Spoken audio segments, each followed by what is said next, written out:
Bonjour à tous, je m'appelle Souriane Auger, je suis consultant en référencement naturel pour les sites internet et aujourd'hui je vais vous donner une petite astuce pour savoir d'une manière vraiment globale, rapidement, euh, ce que Google pense de votre site internet et à quel point il l'apprécie ou il ne l'apprécie pas. Donc, c'est vraiment très simple et c'est gratuit, vous pouvez le faire ça de chez vous. La première chose, c'est de vous rendre sur le site de google.fr et vous allez taper un opérateur avant votre recherche, c'est-à-dire l'opérateur site 2 points, qui va permettre de dire à Google de ne vous intéresser aux résultats qui ne proviennent que de ces sites-là. Donc moi, pour l'exemple, je vais m'intéresser vraiment, j'ai pris ça au hasard, parce que c'est un gros site quand même, au site de la FNAC. Donc sur google.fr, vous tapez site2.fnac.com, qui est donc le site de la FNAC. Vous ne mettez pas d'espace après les deux points et vous faites Entrée. Vous avez donc, bien sûr, la page de résultats classique, mais qui ne contient, qui va contenir du coup tout ce que Google connaît, qui provient du domaine fnac.com. En l'occurrence, on a 3 630 000 résultats, ce qui représente quand même un nombre de pages vraiment très conséquent. Par contre, c'est pas parce que Google connaît ces pages que Google les aime bien. Donc on va faire une deuxième chose, c'est qu'on va faire la même opération avec la fonction recherche de SFR, ou ça marche aussi avec Orange, qu'importe. Et pourquoi est-ce qu'on fait ça? C'est parce que ces opérateurs, il y a d'autres sites qui font la même chose, ont des accords avec Google pour montrer les résultats de Google. Sauf que Google ne leur communique qu'une partie des résultats, et il leur communique justement les seuls résultats qu'ils jugent pertinents. Tous les autres résultats, Google va les garder pour lui, juste dans sa base, comme quoi il connaît la page web, et en fait il n'y a rien trouvé d'intéressant.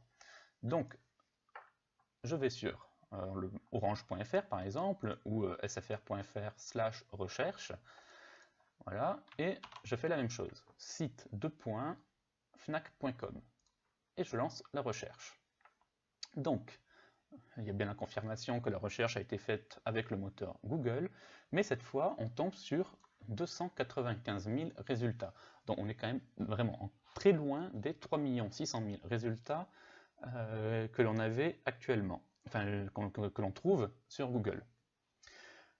Qu'est-ce que ça veut dire? Ça veut dire que on peut faire le calcul assez rapidement, donc 300 000 résultats sur 6 600 000 résultats, ça représente 10% au grand maximum.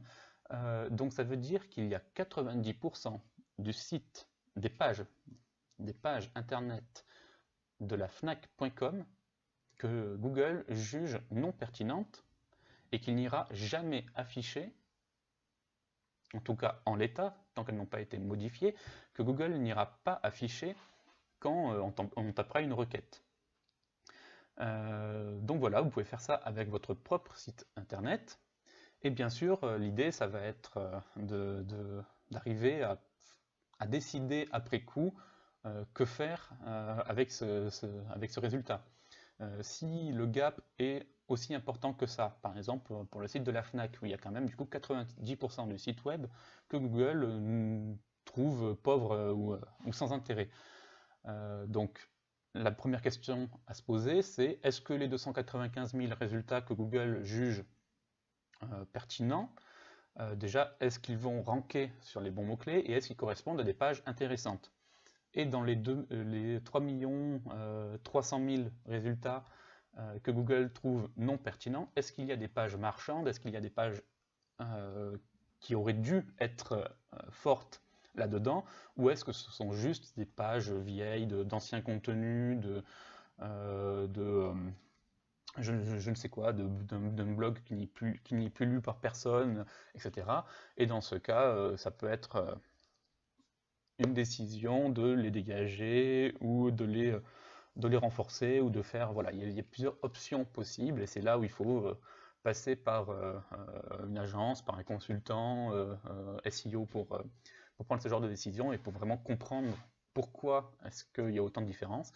mais vous, pour votre site d'une centaine de pages, de quelques milliers de pages, déjà vous pourrez savoir en un clin d'œil gratuitement, comme ça devant chez vous, sans passer par un consultant, quelle est la proportion de votre site que Google aime bien, tout simplement, et se permettra de montrer page par page en fonction des requêtes.